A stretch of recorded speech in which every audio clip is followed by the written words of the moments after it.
Welcome to the Landscaping Podcast. My name is Joel Barnett and I'm your host. And today's episode is the 100th episode of the podcast. And it is an absolute cracker and worthy of celebration for how good it's going to be of an episode. So it's with Renata Fairhall from Renata Fairhall Garden Designs. And Renata's previously lived in Melbourne, has now moved down to the coast of Torquay and starting to work on more coastal gardens, which is what she loves doing. So she's very passionate about them. So does a good job with them. But in this chat, she's talks about the way she started in a different career and then followed her passion just from some luck of someone saying like she was doing a design and then someone said that you should do that. And then she realized that she did love doing it. So she studied at Burnley and then went and started working for herself directly after that part-time. And she talks about when you start out, and this can be in design or construction or maintenance, you take on every job that comes along, but then you realize that they're not all jobs that are worth taking. And she's at the point now where she'll turn away 1 or 2 jobs a week. And at least one of those jobs is one that she would want to take on, but she knows that you just can't do it because you need to leave time to live your life. And if you take on too much, you'll just end up letting the clients down. So everyone wins if you say no, basically. And also ask her how she, when she started out, how did she work out what to charge? Because that's a very common question people ask, and it's a really hard one for people to work out when they're first starting out. So an enormous amount of value in this chat with Renata. So hopefully you enjoy this chat with Renata Fairhall. Renata, thank you very much for joining us on the Landscaping Podcast. My first question for you is, how did you study in the industry? Well, I was living in London and I was working at the BBC, and I would catch the train to work every day, and we'd bought a house in London, and on the back of all my work notes, I would sort of doodle and scribble ideas for the garden. And we had the garden built by some landscapers, and one day somebody came by and said, "Oh my gosh, your garden's amazing. You should design gardens." And it was like the penny dropped, and I went, "Oh my gosh, I so should." And I was working in corporate life, but straight after school, I knew I wanted to go into art and design, and I did a certificate for in art and design, trying to figure out what area to go into. It was sort of like back then the certificate fours were more of a folio building opportunity. And so you could try graphic design and printmaking and photography and jewellery making. And I tried all these things and enjoyed them all, but none of them were quite what I wanted to do. So I sort of parked it, and I went travelling overseas for a couple of years and skiing, and then came back and did some other study and ended up in a corporate job living in London. But it was this pivotal moment when this person said, I just designed the garden, but it still hadn't occurred to me that it would be something I'd enjoy doing until somebody else said it to me. All the pointers were there. I was already going to gardens in my spare time in London and England, in the south of England, and I'd go to the Chelsea Flower Show every year, and I'd take my son to, the Kew Gardens, and I was doing it all, but just hadn't quite realised that it was an opportunity. And then as soon as this person said it, I was due to go back to work. I was off on maternity leave at the time. So soon after, when the garden was built, I think I'd just taken maternity leave. And then I decided, no, I'm not going to go back to the BBC. I'm going to recreate my life and become a garden designer, and I'll do it on a part-time basis while I'm a parent of a young child, and one child turned into 2. But while I was confident with design, I had no idea about plants. So, I was getting a bit of an idea because I was spending a lot of time in gardens and I was paying attention, but not enough to design with them. So I enrolled in a plant knowledge course. It was like you could just pick plant ID courses at this community college in Kent. And I got a Polish nanny one day a week, and I'd go down and do 2 classes over the day, and I just started building up my plant knowledge. And then when we moved back to Australia, I enrolled at Burnley and did the certificate for in horticulture at Burnley, and started my business towards the end of finishing that course, very much so that I could be in control of how much work I did, which I've sort of done all my life. So, for various reasons, there have been times where I work beyond full-time, and then there's other times where I've been almost working part-time, depending on where I've been up to in my life with kids and other things in life. What a fascinating story. That is. Yeah, but particularly because it was just so in my face. Like I look back on it and going, how could I not see it? It's like you've been living the dream of landscape designers going all those gardens. Oh, no kidding. And like I look back on it and I just go, oh, how many times? I think I went to to the Chelsea Flower Show 6 times Yeah. and just went like having no idea I'd be one day a landscape designer. But it was, and then even as a kid, I grew up loving the outdoors and always feeling my best when I was out in nature. And so it literally, the penny dropped when this person said it to me. And it was like, I have to do it. It's been staring at me in the face all this time. And you haven't been missing the corporate world since then? Oh, it's the best thing ever to be gone. I don't miss the 80, 90, 100-hour weeks that I was doing and the flying. And, it was pretty full on and I don't miss it at all. I think it was good to have gone through it for a period and it was good to know what real stress is. Like, I find that my job is so relaxed. Like, I get people ringing me saying, we're sitting out on our deck in our garden and it's all so beautiful and we're having a glass of wine and we just wanted to ring and say thank you. There was none of that in the corporate world. And I mean, my husband's just retired and I just went, no, I'm not retiring. I love my work too much. Couldn't do it. I have to stay. I think I'd do it for free. Yeah, right. I'll edit that out. Yeah, we'll keep that on the down low. But Yeah. so you went to Burnley, so you haven't worked for anyone, have you? In terms of No, I haven't. I've only ever worked for myself, so I've had to figure out all my systems myself, and which was pretty easy. I remember one of the courses we did at Burnley was a small business management course, and he said, seriously, if you want to make more money, it's probably worth going and getting a job with someone because there's so many unknowns with your own business. But he said everyone's got their own reason for creating their own business, and for me, it was all about managing my time and being in control of how much work I took on. And then if you do your job well, it's really easy to make good money as a landscape designer, but it's also really easy to adjust how much work you do. I mean, I've just closed my books for this year. This year I'm fully booked for jobs. Oh, really? And I'm usually sort of 6 to 9 months out since COVID. It used to be 3 to 6 months, but now it's like the whole year. But I turn away so much work that the hardest thing for me at a certain point, maybe 6 or 7 years ago, was trying to figure out how to say no. And I remember I drafted really polite rejections so I could manage my time because I could see that, I wanted to. I think initially when you start a business, you take every job that comes your way and you learn pretty quickly that not all jobs are jobs worth taking. And you quickly get a sense of who the nice people are and who you're going to enjoy working with. And most of my clients become really good friends, that I catch up with and see in the future. In fact, so much of my work is repeat work for people who've perhaps moved house or they've bought a holiday house, or maybe it's like their sister, or, there'll be sort of those types of connections. I'd say that'd be 50, 60% of my jobs. And then the other 40 is usually word of mouth through other people and some from Instagram or the internet in some way, my website. But I don't know, it was when I learned how to say no, it made a huge difference to how much I enjoyed my work, because by then I was starting to get a really good feel of how long jobs took to design. And I could, I figured out how often to build in buffers so that you had sort of like catch up time. And I think that was a really good thing, was sort of you might book in 2 months worth of work and then I'd have 2 or 3 weeks which I'd leave unbooked. And I was amazed at how often it would be either a job would be slower and fill that space, or you'd have a former client who says, I've just got this tiny courtyard that we didn't do at the time, but we should have. Could you squeeze that in somewhere? And so you've got like little bits of wiggle room to slot more work in if you need to. But it's always easy to pick up new work, but it's very hard to complete existing work if you're stretched.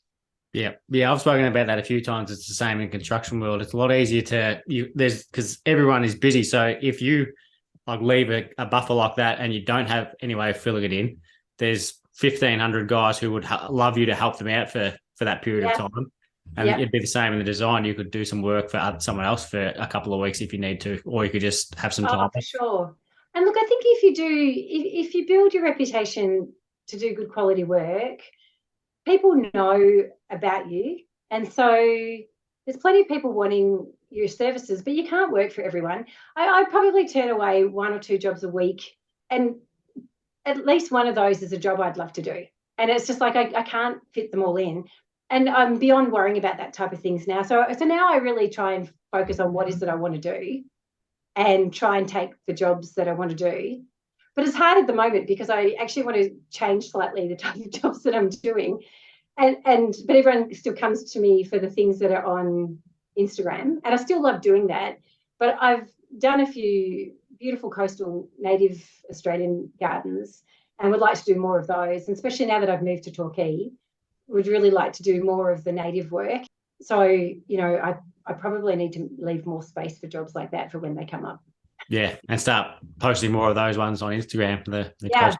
Well, some of the ones I've done, like it was such small stock that went in, it just needs, it needs another year before it looks good in photographs. Yeah. So I was going to ask that because I saw that you designed in Melbourne and Torquay. I think it was listed on your page. So you've moved down here permanently now? Yeah. I've been down there for about 2 years. We bought our house down there about 7 years ago, but we didn't. The kids were still at school, and we didn't want to take them out of school and make that move because school was going well. Yeah. And they had nice friends, and you don't want to mess with that. So before COVID, we were sort of starting to do sort of 3 days at Torquay and 4 days up in Melbourne. And the kids were old enough to leave them for an extra day by themselves. And, we could sort of be a bit flexible. And then COVID hit, and that was like our son was doing year 12. And that was a pretty tough year. So we got stuck in the lockdown up here, and he was having a miserable time in year 12. Like it was not a good year to have, a lockdown for a 40 kid who is social. So we all managed our way through that. And then pretty much when that year was finished, we kissed Lachlan on the cheek and we said, see you later. You might not be moving out, but we are. And we said, see you later. We're down to Torquay.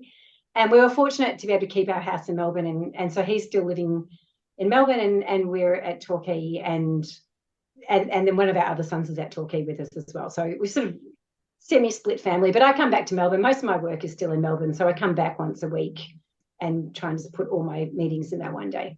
Yep. Are you trying to sort of get more work down here, or are you just doing it wherever it comes? Well, the thing I find so I don't have any staff members, so I just work on my own. And the thing I find around Torquay is the good jobs are quite large, like physically large. They're on big properties. And I find I get bogged down on those jobs for a long time. You're working with architects and there's a huge number of spaces, and it's just not the case that there's lots of grass. And so it's just kind of like expand a small design out on a big scale. I find they really do take a lot longer to design. And I think my favourite type of garden are small inner city courtyards. I love the complexity of how you fit everything together. I do find them quicker to design. They're quicker to build as well. They can have a lot in them if they're a good budget small garden. They've often still got a lot of construction, but I do find the turnover faster. So you get your faster turnover of the design and the build, which makes my life more flexible because my husband's retired. He's always going, come on, let's jump in the van and go surfing, or, let's go skiing. And so I'm trying to at the moment juggle work and play. And it's one of the reasons I don't have any staff, so I can really just have complete flexibility. And the other day, the weather was perfect. I was walking the dog in the morning at 7:30, and the surf was outstanding. So I came home, dropped the dog off, and went surfing, and didn't start work until 12. And but then I was able to work until 7 at night. So with my own business, it's really flexible. And my favourite things are surfing and windsurfing and skiing, and they're all weather dependent.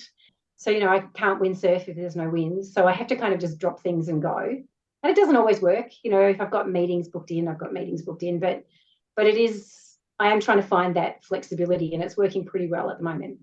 Yeah, it's awesome that you're doing that. that, yeah, like, because everyone wants to, oh, not everyone, but a lot of people want to start their own business, so they've got flexibility to do those types of things. But it seems like not many people actually do them. Everyone just says yes to every job, so they get too busy so they can't take time. So it's good that you're actually using it for and having a good life. Yeah, and it's working really, really well. And it's one of the reasons I started my own business was so that I could do that. But I had to have a big thing. So I have big stretches where I don't book jobs in because I have enough work for months, and so I just don't even book. So before I started booking work in for this year, I thought, right, slightly changed situation. I know I'll be traveling a little bit more and doing just short trips away. Like next week, we're going and doing the overland trek in Tasmania. So we'll be going for 7 days. So it's not a long trip, but it's still a week off work. And so I thought, well, really those small jobs are the best kind of jobs. So I thought, well, I just take inner city Melbourne jobs that are small, small but big budget. So big budget, small inner city jobs are my favourite. So back to your question of, do I want to shift down to Torquay? I would love to, but then I find the jobs of that scale down at Torquay tend not to have good budgets. And so then they're more limited in what you can do, and they're often just not as fun. So I'm trying to figure out how I find the right niche market for some of the native jobs that I'd like to do. And I maybe just like to take on some bigger jobs. Yeah, no, it makes perfect sense. And it's good hearing that, yeah, I'm not the only one who struggles doing a good design on a low budget. I'm pretty sure everyone does, but yeah, it is a struggle, especially with those bigger blocks. The big blocks are really hard. I mean, you just even have to put some fencing in. And the fencing goes for so long that even if it's a paling fence, it just like there's $30,000 worth of paling fences, and you're like, whoa. So yeah, it goes up really fast on a big block. So, you need kind of 200,000 minimum, I reckon, but if they're putting, doing a bit of construction. But then I tend to love things to do with planting. I put the minimum amount of hard landscaping that I can put into a garden typically. So I might have some paving for an outdoor setting and, maybe the essential paths. And then I try and make the rest all soft landscaping as much as possible. Because as a garden, I want a garden to be a garden and be full of plants. Yep, and it looks better that way as well. Like I think so. Like, I'm saying that as a landscape builder predominantly, but the plants are definitely what make a garden.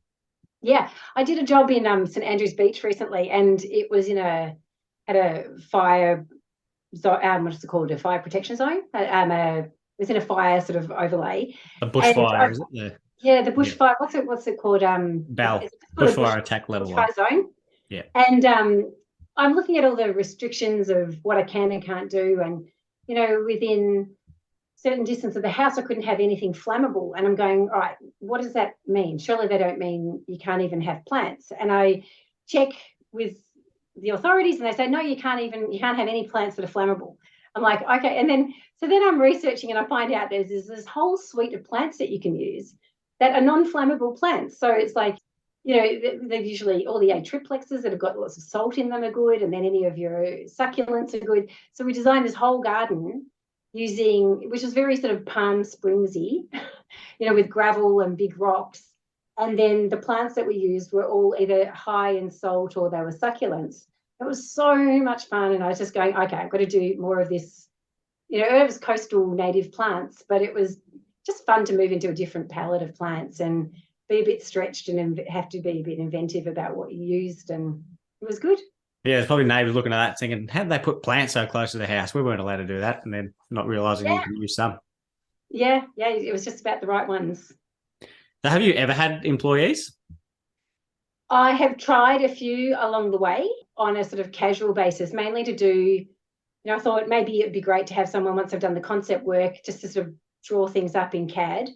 And each one's been a bit of a disaster in terms of they didn't have the attention to detail that I like. And my plans are very specific and very accurate, and I like it that way.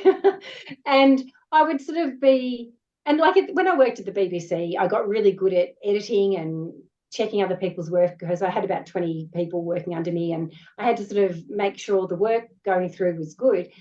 And, I would look through this work, and it would be things like when they had counted up the plants, they just miscounted. They mustn't have sort of double checked or triple checked. And so then all the plant quantities were wrong. And I was going, God, if I'd ordered all the plants off that plant schedule, I'd be out by so much. And it would either cost me a lot because I've bought too many plants, or it would be a hassle because I'd have to go back and get more plants. And then, the stock might not match properly, and especially if you're talking trees.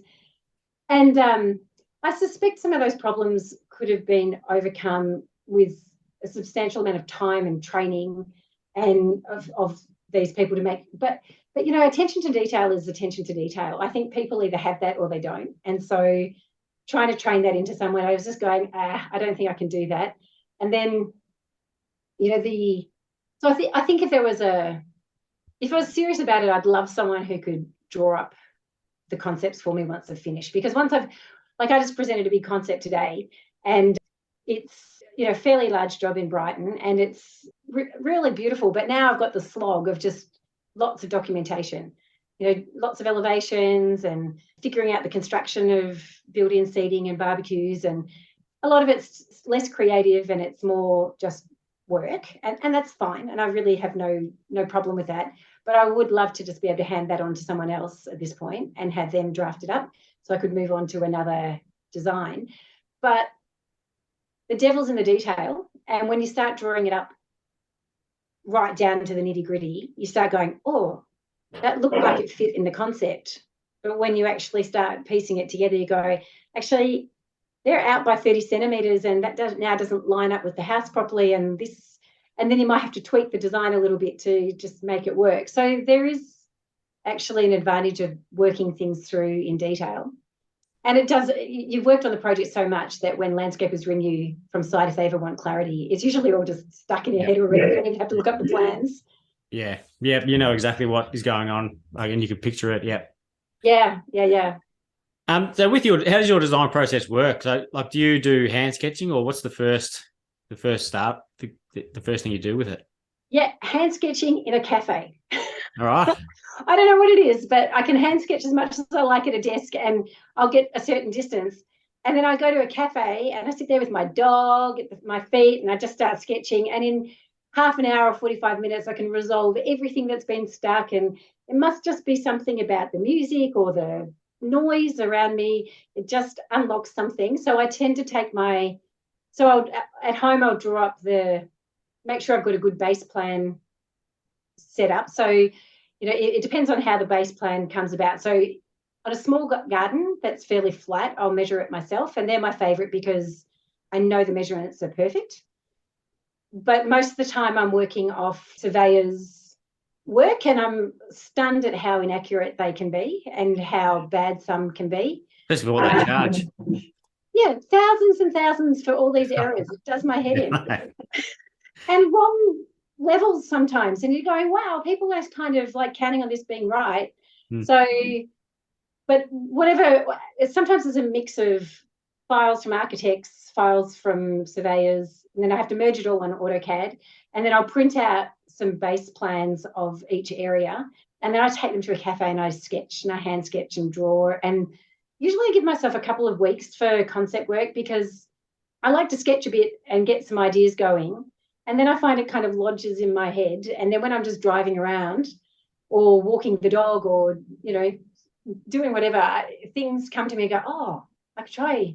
Actually, why don't I try this in this corner? Or you'll see a tree somewhere and you go, oh, why have I been overlooking that tree for so long? I should try that in this garden. Or when I was in Japan just recently, one of the ski resorts I was at had a foot onsen. And I'm doing a garden in Albert Park later on this year that had, my brief was that it had to remind them of forest where they grew up down, in the Otways. And so they wanted rocks and sort of some grasses and some shaped shrubs because they were things that reminded them of where they grew up.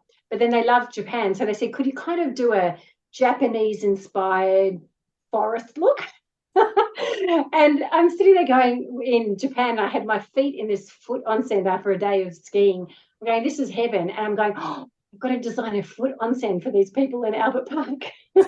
So I'm wondering if I'll do some kind of sunken table but then have it so that I can turn on a hot tap and flood the area with like hot water to be like a foot onsen. So it's multi-purpose. Is that like a foot bath, is it? Yeah, it's like a foot bath. It's sort of, so the onsens in Japan are your hot springs where you Right. go and do your bathing after a day's skiing. And this was just one for your feet. So you got to the bottom of the slope and they had like a bar and you could get a drink and then you could go and squeeze your feet out of your ski boots and then sink them into this like 42-degree foot onsen, and it was superb. It does sound good. So yeah, I get inspiration from all sorts of places, but I do like giving myself a bit of time for a concept because it often, things come to you. But creative processes you can sit down and just draw it, and it would always be, I think I could just sit in the cafe, do that design and draw it up and it would be fine. But sometimes it's just even better if you just had a little bit of time to let it.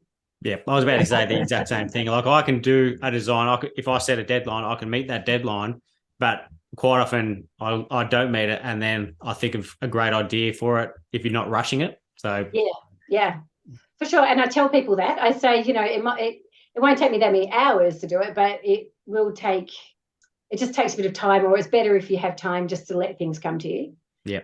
So I basically I do hand sketch at a cafe, and then once I've got a concept happening, I go back onto AutoCAD and I put the concept into AutoCAD, and that's when I find the problems with the concept.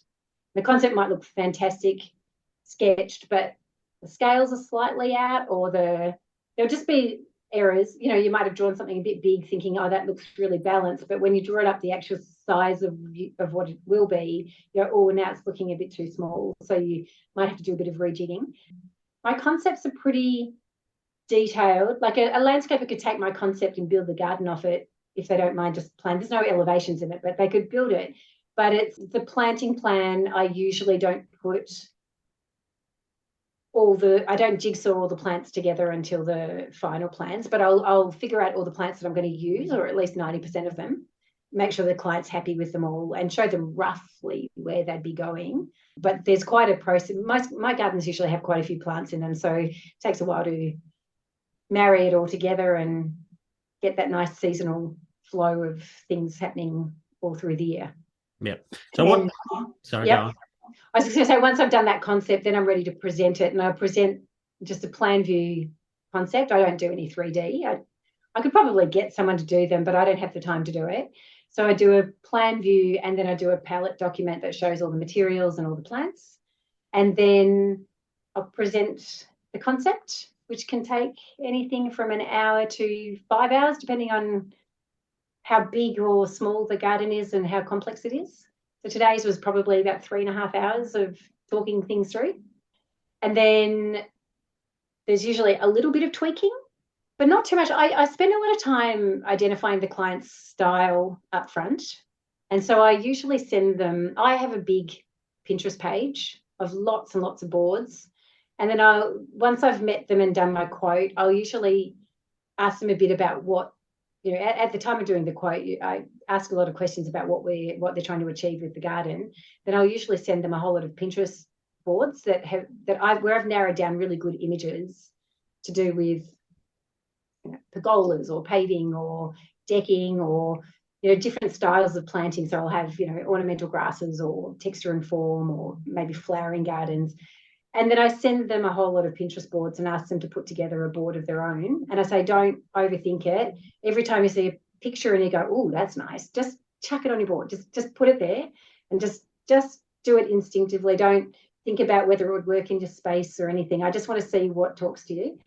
And it's amazing. It means that when you do the concept, you pretty much nail it every time, because you really have seen, gosh, they've got domed mounded forms in every single picture they've picked. And they've always got pencil pines, or they've always got rocks in their garden, big boulders. And so it gives you a really good steer for the things that you should be putting in their garden, because it's the stuff that they love. Yeah, I've haven't done that enough, but when people have sent me their Pinterest boards, you can see like the overall thing. You think, oh yeah, you can see this, and this sort of reoccurs. And you see what colours they like. Like this latest client, everything was white or pale yellow flowers. Like there was nothing else. And I'm going, all right, well, I better not go too bright with my picture, my sort of plant selection. We better stick with all green texture, form, and sort of slightly more unusual plants. And it really gives you a good insight into what they like. It gives them a good insight into what they like too. Yeah. Yeah, they might not realize it, and they can see that kind of thing reoccurring themselves. Yeah, and you can point it out. And you can have you noticed that every single picture has this in it, and they go, "Oh, it does too." They do look good though, don't they? Yeah. And it's like, yeah, yeah, well, we'll put them in your garden. So do you do the presentations in person every time? Yeah, during COVID, I did a number of them online. So I sort of would send them the files and get them to open it at their end, and then it was a little bit awkward at times. You're holding up bits of paper, going, "This little one here," but it was doable. It was very doable. But I do prefer to go in person, and I like to do it on site at the garden that's being built. I mean, it's a little bit awkward. I won't do that if it's a brand new build and nothing on site. It really speaks to what it will be down the track. But probably my favourite jobs are actually where someone's been living in a house for a little while and then you're doing the garden for an existing house. I find working with architects good and bad. Like I find so many things change along the way. So you do the design a long way out and then you suddenly find, oh, they've just completely changed the back of the house, and now I've got to redo all those designs again.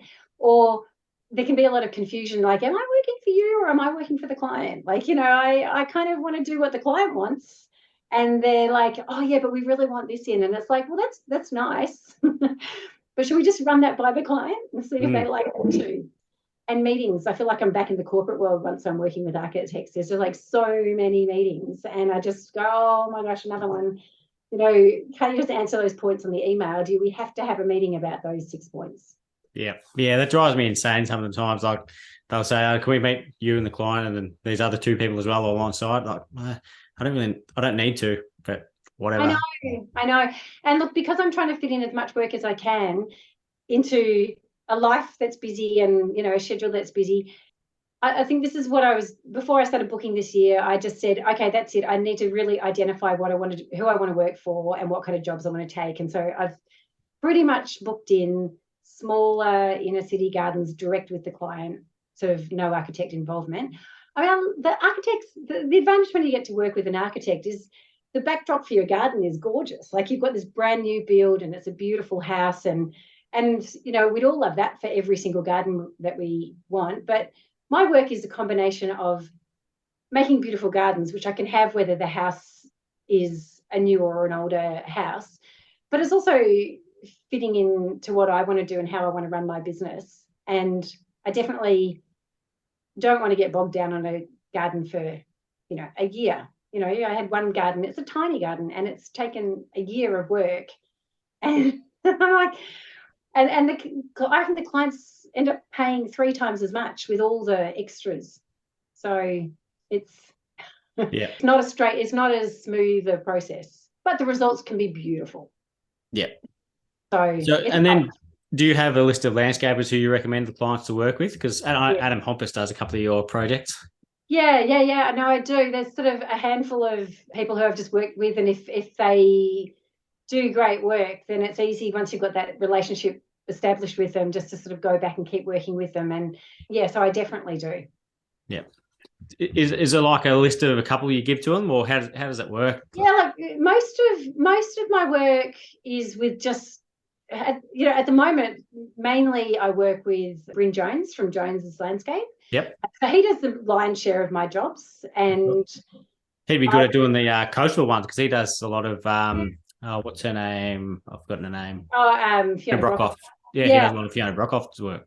Yeah. So the first time I worked with Bryn was actually like 15 or 17 years ago, and it was a small job here. And the client I was working for is really good friends with Fiona Brockhoff, and so she knew of Bryn through Fiona. So that was when I first, and then I didn't work with him for years. I worked a lot with Form Landscaping for years and years and years. They were really small when I started working with them. We all just sort of started off working together and worked with Form for a long time.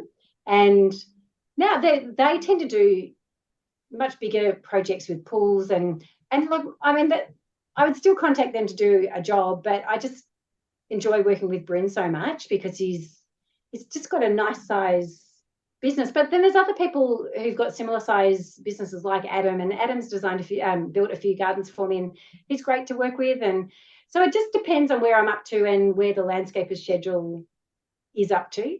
Yeah. And sometimes you just have great synergy with somebody and it feels like you're all running the same business.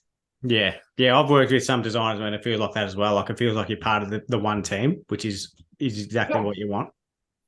Yeah. And my landscapers know that, when they're up building that, I usually just let them get on with it, but I'll pay a visit early and then follow up with phone calls just sort of during the week just to check on how things are going and make sure they don't have any questions and just stay in touch. And I don't charge for that.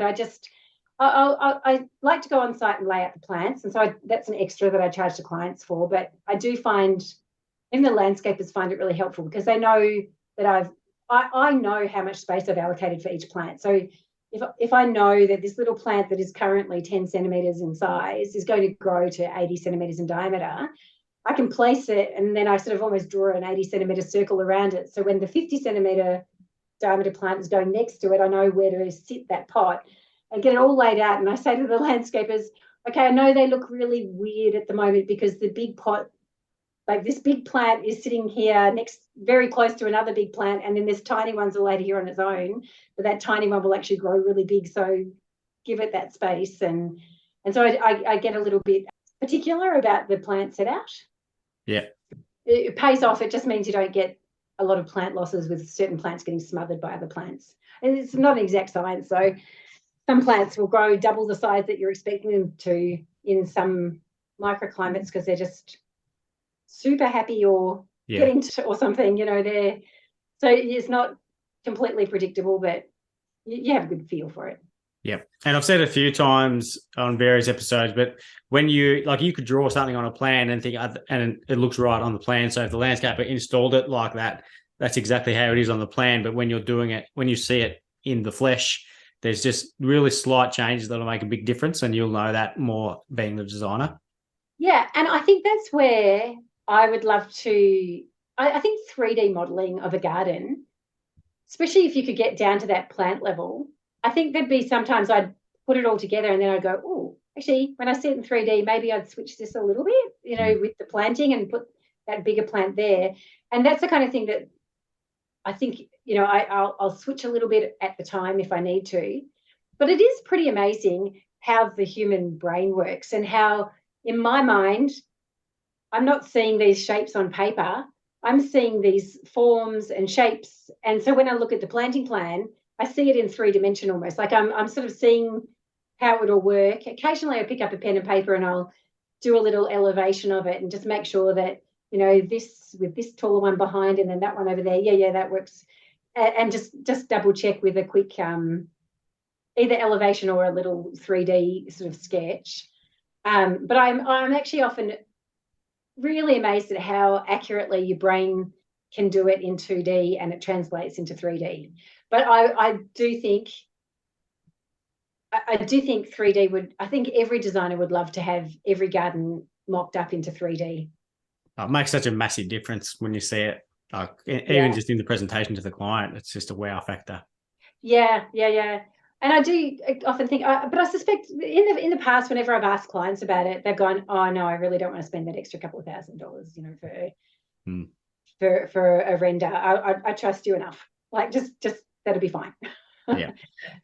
But I think I'd love it just for the fun of actually seeing it. Yeah, we're doing one at the moment, so it's just about the concept is done, so we're just about to send it off to the 3D, and so if you send it off to the 3D. And then you see something once you get it back in 3D and you go, oh, no, that's not quite working. I want to change that. Is that a pretty easy process? Yeah. Yep. Like it depends what that change is, but and it also depends on how involved it is, whether they charge you for it or not as well. Yeah. If it's only, a 5-minute thing to do, then they don't bother. Yeah. No, it's something I should probably look into more. It's all that kind of like, what do you have time for? Yeah. Well, we certainly don't have time for 3D. Like, I've got a landscape architect and she can do it, but it just takes so much more time and the computers and programs you need to be able to do it. It's not. And I remember when I was learning AutoCAD, when I went from hand drawing all my plans to switching to AutoCAD, I remember it felt so slow, and I'd be, oh, I could have just done this in half the time if I just hand drew it. But I just persisted because I knew it would pay off down the track. And now it's so second nature and fast. Yeah. I want something that can count up all my plants for me. I'm sure there's something out there. There must be something where you can have different plant symbols for all your plants. And then you press a button and it says, it tallies it up. But you've got to be super careful. I think there are things like that. But then if it, I might have the drawing on AutoCAD, but I might have 15 other versions of it scattered around it, where we've been modifying things or trying things out. And then if there's those plant symbols there as well, then it'll get miscounted. So are you saying counting the plants off your hand sketch? No, off the AutoCAD sketch. Oh, doesn't it? So is it actually AutoCAD is that you use? Yep. Okay. Because I use one called Landworks CAD. And that you can either count everything on the page or you can highlight a particular design and just count. It does the plant schedule for that. Yeah, I reckon that there'll be something on AutoCAD that I just have no idea about that does it really easily. Yeah. And I sit there again in the cafe going 1, 2, 3, 4, 5, 6, 7 of those plants. At least it's accurate. Well, the computer's usually pretty accurate as well. But Yeah. So when you started out, how did you work out how much to charge for your designs? Oh, I didn't. I just totally undercharged. Yeah. I just randomly sort of picked a sort of figure, and then I got to the end of that financial year, and I have an accountant, and it all goes back to this great person. I can't remember the lecturer's name. He said when you're doing your one of the easiest ways to sort of manage a small business, and when you're a designer, you don't do a huge amount of invoicing. I invoice my clients at the concept stage and at the final design stage. So, it's only 2 invoices for that design. And then I've got, I supply plants and pots. So there's invoices for that as well. But I don't have a huge amount of invoicing I have to do. And he said that one of the quickest ways of doing your bookwork is to do it manually, and you file your invoices, your payments, and your expenses. And when you've checked your bank balance and an invoice has been paid, you turn the corner of the invoice. So I started doing this 20 years ago. It was a very simple system, and I never had anything slip through the gaps. And then, so then I would just give this pile of paperwork to my accountant, and they had a data entry person who'd go, get it all in like, half an hour, and it cost me nothing. And then they started pushing me to start using Xero and sort of putting all of this stuff in. And I'm going, okay, but at the moment it costs me like, an hour to do it plus the amount you're going to charge me anyway, whether I give it to you in Xero or not. Are you telling me that I'll be able to do it in an hour? And they go, no. So I still have this manual system, and it is stress-free. And all I have to do is pick up this bundle of papers at the end of each quarter, just check any invoice that hasn't had the corner turned, and just give it to my accountant, and it's been this fantastic system. So the first year I worked, I gave it to my accountant, and I looked at the total for the year, and I just went, oh my God, how could I work so hard? And after everything, that is what I've earned. And I'd come from like this really high-powered, really high-paying job at the BBC. And I was like, no, this has to change. And so then I sat down and I looked at, just thought it all through really logically. And I said, how much downtime do I have where I can't be earning money? Because, all the client sees, they think that every moment you're working, you're just always getting paid your hourly rate.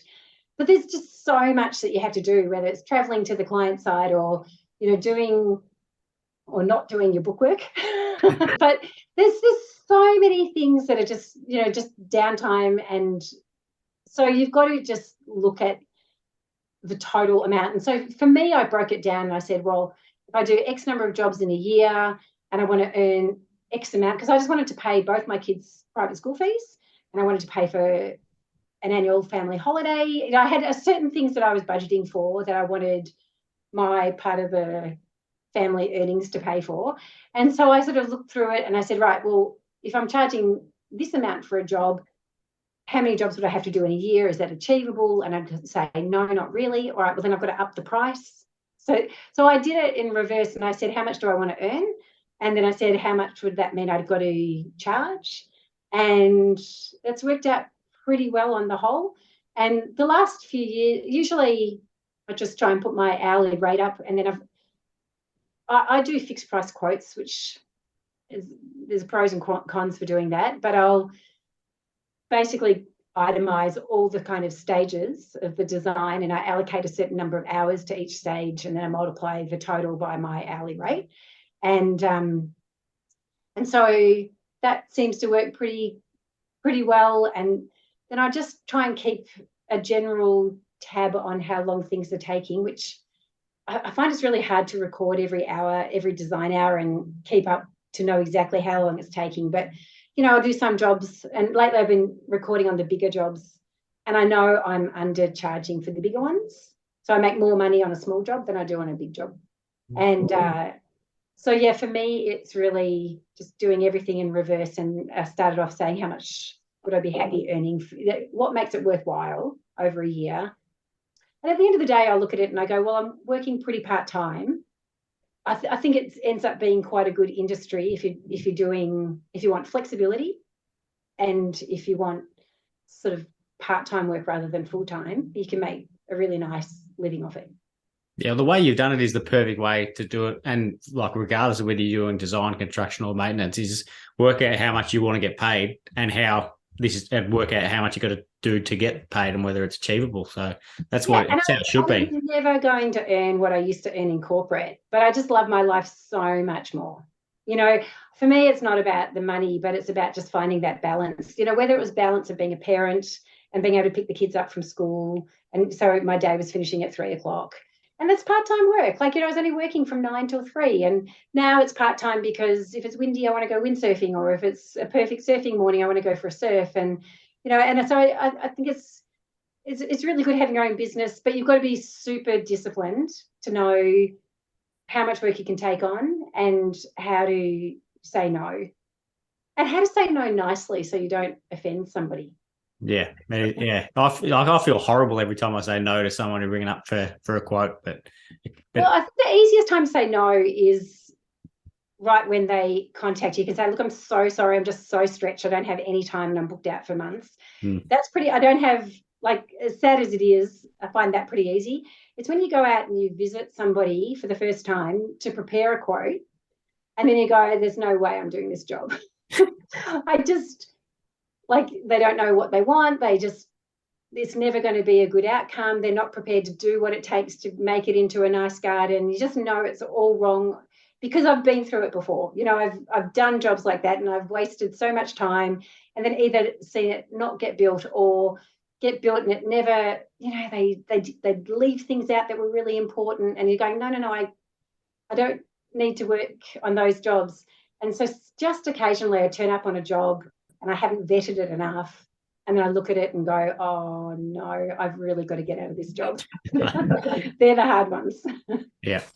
So how do people go when you're saying, as you said, you booked out for the year? So for people who are going to wait until November, I'm booked out for 8 months, are you happy to wait? No, I say I'm not even considering them. So I learned my lesson with the wait lists. It doesn't work, because then the wait list just gets bigger and bigger and bigger, and you just get more and more stressed about how much work there is to do. So now I just say, no, I'm just not even quoting. I'm full, and I'm not even prepared to look at a new job until, November. Come November, I'll start looking at jobs for next year. Yeah. And I'm happy to get to November or December and not even have anything booked in for January, and it's just full now. And I know things come up. There'll still be things that come up where I end up taking on a new job and squeezing it in around existing things, but there'll be some special reason, it'll be through some personal connection, and there'll be some reason why I want to look at it. But no, I found a wait list didn't even work, and people just started getting upset. I had one woman in Middle Park, and I told her I couldn't do anything for 6 months, and then when she contacted me in 6 months, she's kind of thought that would mean in 6 months I could just start her job.